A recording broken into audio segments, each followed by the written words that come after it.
inmigrantes ilegales de Venezuela que cruzan la frontera con Texas han aumentado 80 veces más que el año anterior. ¿Pero podrán quedarse? The Australian reveló que un científico militar chino había presentado una patente para una vacuna COVID-19 en febrero de 2020. ¿Cómo es posible? Después de financiar la investigación de ganancia de función en el laboratorio de Wuhan, el Dr. Fauci está vinculado a otro horrible escándalo médico. Florida es ahora el estado con las protecciones más sólidas contra la infiltración extranjera. El gobernador DeSantis firmó nuevas leyes específicamente dirigidas al PSC.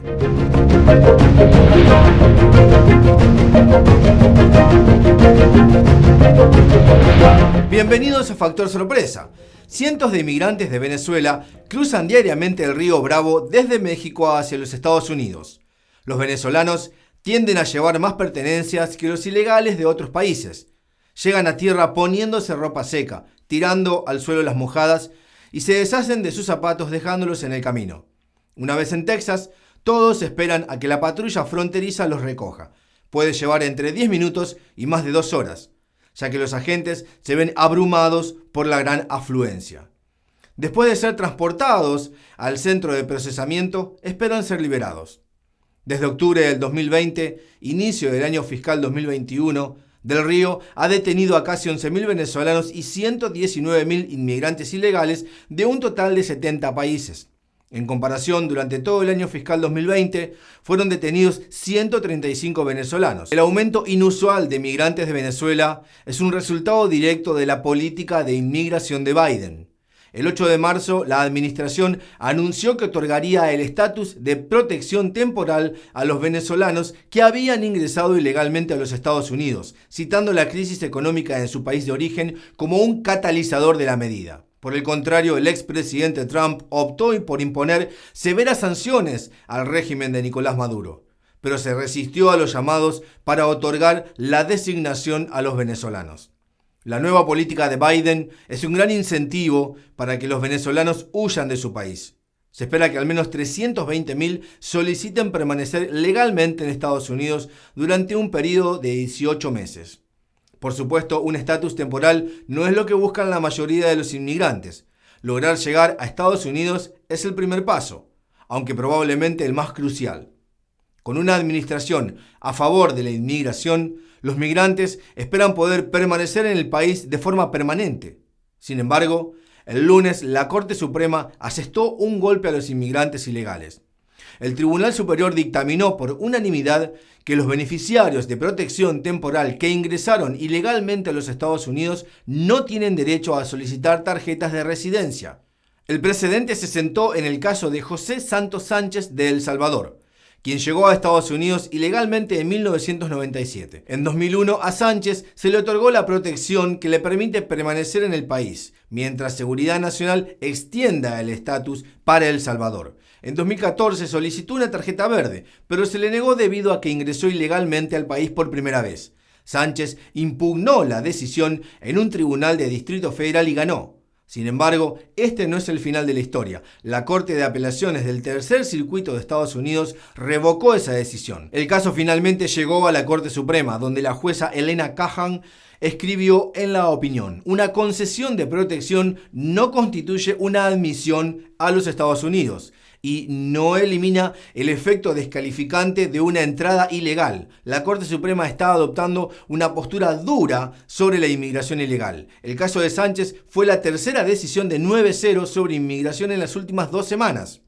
La semana pasada el tribunal revocó la decisión de la Corte de Apelaciones del Noveno Circuito que ayudó a otorgar alivio migratorio a los ilegales que buscan asilo. El juez Neil Gorsuch criticó a la Corte de Apelaciones en la opinión, diciendo que estaba usando su credibilidad legal considerada para brindar alivio a 2 ilegales mientras ignoraba la evidencia de un juez de inmigración y la Junta de Apelaciones de Inmigración para denegar el alivio.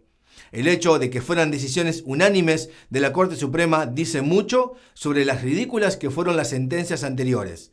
La Corte Suprema también se enfrenta a otro problema. 25 fiscales generales instan a la Corte a derogar una ley de Nueva Jersey sobre los derechos de la segunda enmienda. La ley prohíbe la posesión de armas de fuego con cargadores que contengan más de 10 balas. El escrito argumenta que la medida viola la segunda enmienda y deja a los ciudadanos respetuosos de la ley incapaces de defenderse de criminales peligrosos. Texas fue el último estado en unirse a la coalición. El procurador general Ken Paxton dijo en un comunicado: criminalizar la posesión de un cargador que se usa tan comúnmente deja a los estadounidenses indefensos y vulnerables, especialmente en áreas de alta criminalidad. Esta ley debe ser derogada.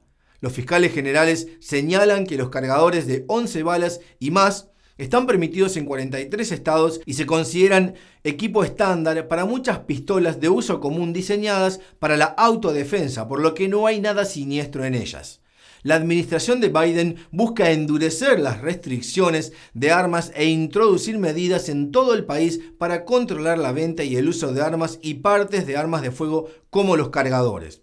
Ayer el Departamento de Justicia dio a conocer una regla propuesta que aplicaría regulaciones para rifles y pistolas equipados con ciertos tirantes. El departamento también publicó una legislación modelo para que los estados creen leyes que rijan las órdenes de protección contra riesgos.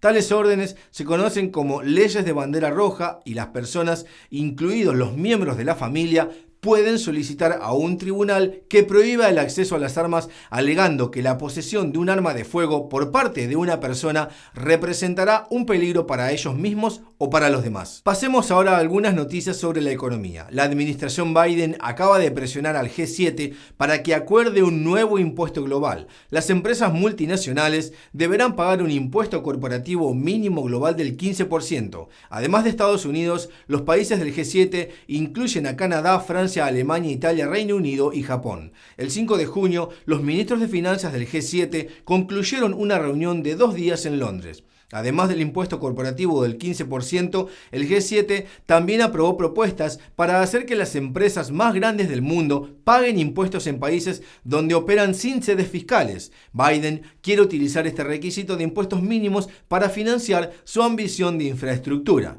Con solo aumentar los impuestos corporativos nacionales del 21 al 28%, muchas empresas huirían a otros países para evadir impuestos. El gobierno federal puede terminar logrando poco o incluso perdiendo ingresos fiscales al final. Biden espera cerrar esta laguna. Sin embargo, el G7 solo está formado por 7 países democráticos ricos. Hay alrededor de 200 países en el mundo. Este acuerdo es un pequeño paso hacia el objetivo de una tasa impositiva mínima global. La buena noticia es que el G7 está buscando un impuesto adicional sobre las ganancias de las empresas multinacionales más grandes y rentables, como los gigantes tecnológicos Google y Facebook. Los países europeos del G7 no han podido gravar lo suficiente a estas empresas porque no tienen su sede allí. Con el nuevo acuerdo, el G7, incluido Biden, tiene que vender su plan a otros países. Probablemente estén mirando la cumbre del G20 el próximo mes. Sin embargo, será difícil de vender, especialmente cuando se trata de China. Desde que China se unió a la Organización Mundial del Comercio en 2001, Estados Unidos ha perdido 3.700.000 puestos de trabajo en la fabricación. Durante la era Trump, el expresidente redujo los impuestos corporativos del 35% al 21% para atraer negocios de regreso a Estados Unidos, lo que provocó pánico en China. El impuesto mínimo global no es lo mejor para el régimen comunista. Junto con una relación tensa con Washington, Beijing ha estado muy callado en este sentido. Algunas fuentes chinas argumentan que Beijing no se adaptaría a la última iniciativa de Estados Unidos a menos que se pudieran obtener una clara ventaja. Un informe del periódico The Australian volvió a poner al Instituto de Virología de Wuhan en el centro de la discusión sobre los orígenes del virus. Zhou Yuzhen es un científico militar chino del Ejército Popular de Liberación que colaboró con el laboratorio de Wuhan y expertos estadounidenses. Los documentos obtenidos por The Australian encontraron que Zhou presentó una patente para una vacuna COVID-19 el 24 de febrero de 2020. ¿Cómo es esto posible? Beijing reconoció la transmisión del virus de persona a persona el 20 de enero del 2020. Zhou presentó la patente 5 semanas después del anuncio. Si el virus fue algo inesperado, lo que Zhou había logrado no parece posible. Ok, demos un paso atrás y supongamos que incluso si China se enterara del brote en noviembre de 2019, desarrollar una vacuna en 4 meses también es demasiado bueno para ser verdad. El profesor Nikolai Petrovsky de la Universidad de Flinders en Australia comentó: esto es algo que nunca antes habíamos logrado, lo que plantea la cuestión de si este trabajo puede haber comenzado mucho antes. Bueno, Chow no puede responder esa pregunta. Murió misteriosamente en mayo del año pasado. No hubo informes ni homenajes. Chow solo fue anunciado como muerto en un artículo chino de julio y una publicación científica de diciembre. Trabajó en estrecha colaboración con el laboratorio de Wuhan, así como con la famosa viróloga mujer murciélago Shi Chen-li. Su sólida relación de trabajo respalda la hoja informativa desclasificada del 15 de enero del Departamento de Estado. El informe de inteligencia decía: a pesar de que el instituto se presenta a sí mismo como una institución civil, Estados Unidos ha determinado que ha colaborado en publicaciones y proyectos secretos con el ejército de China.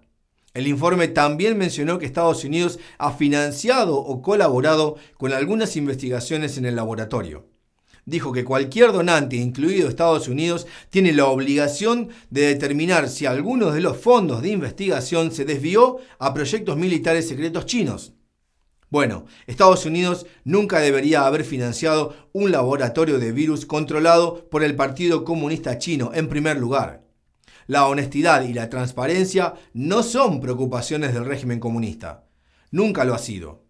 El PSC no ha permitido que ningún grupo o la OMS tengan acceso a los datos del laboratorio.